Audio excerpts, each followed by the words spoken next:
Balloon starts to look a little bit better. Balloon starts to look really nice, and you know what? I wouldn't mind to see a little Expo action out of Michi. I mean, who wouldn't want to see Michifu play Expo? We have, of course, seen some success this weekend with Expo out of Hasiel earlier, but obviously it's not the go-to move. Of course, if Michifu does end up winning the winner's bracket and has the chance to play with house money in the championship, maybe we'll see him go for it to try to, do that, not just win the championship, but win with content. Yeah, absolutely. And the only time I would advise against it is if you are playing in the finals against Igor, because we know what happened when he used his mortar versus Expo. I think that was one of the most frustrating things to watch. As someone that you put yourself in the other person's position, you're like, how can he not break through? What is going wrong here? But I wouldn't have minded Michifu going in with Expo right now. No one expects you to play it. You are one of the best players in the world, and you have a game to give. And if you could catch someone like Mugi off guard, you would have been in a great position. And really, when you look at it, if you have your log, you have Tesla, you have Expo, the defenses would have been amazing.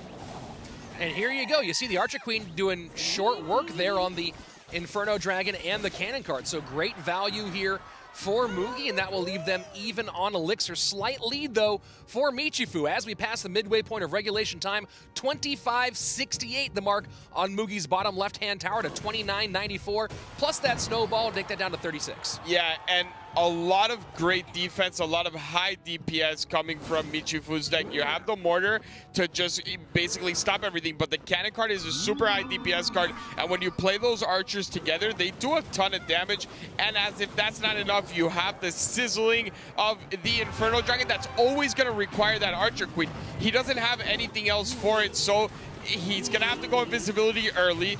There you go, pops the ability, and now this cannon card is just going to be able to take it out with no real danger to the tower. That is what Michifu is doing so well. The Inferno Dragon isn't there to get massive value. It's there to force out the Archer Queen.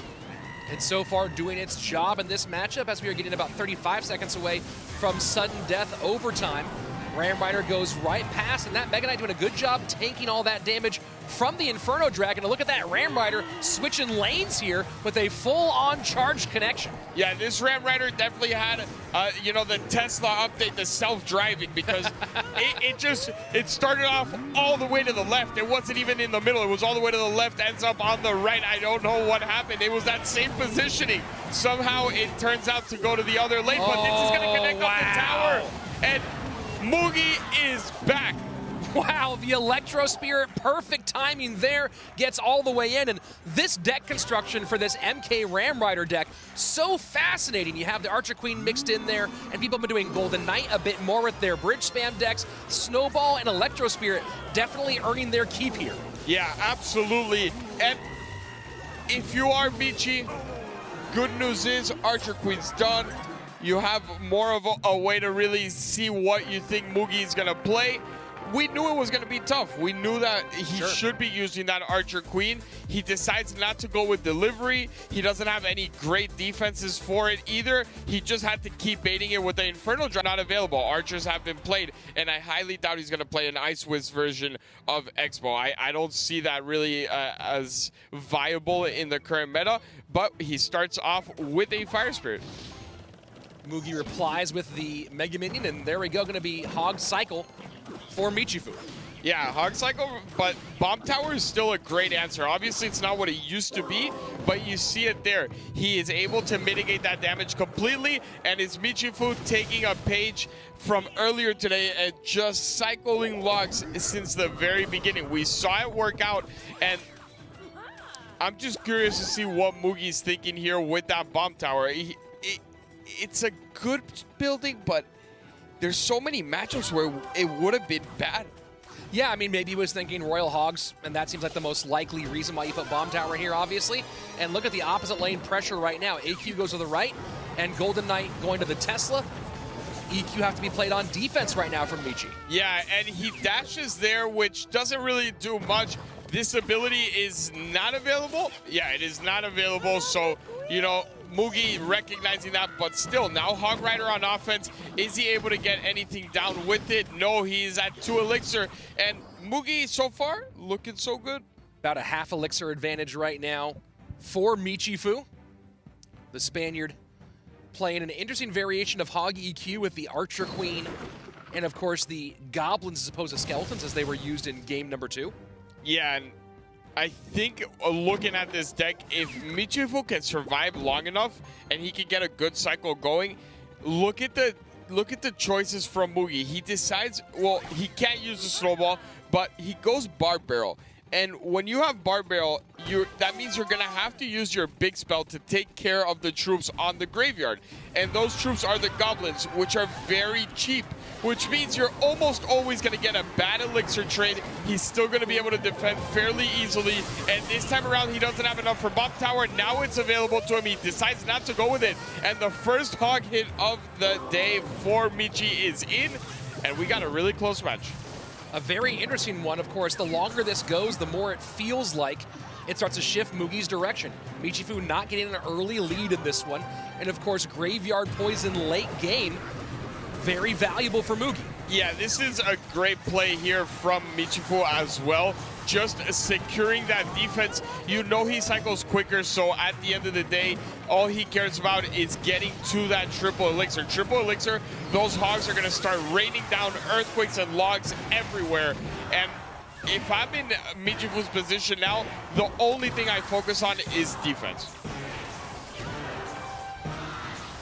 Golden Knight gets taken out by the Tesla as we go into sudden death overtime. The lead for the moment being held by Mugi by a very slim margin crosswise, top left to bottom right. Yeah, and here we go again. Log, just every time the log comes down, he makes sure it connects the tower. And first lead of the game finally coming in here for Michifu. A very nice Barb Barrel there just to distract that Tesla for a little bit. But Cannon Cart goes down, which is not all that bad. That means no hog can come in.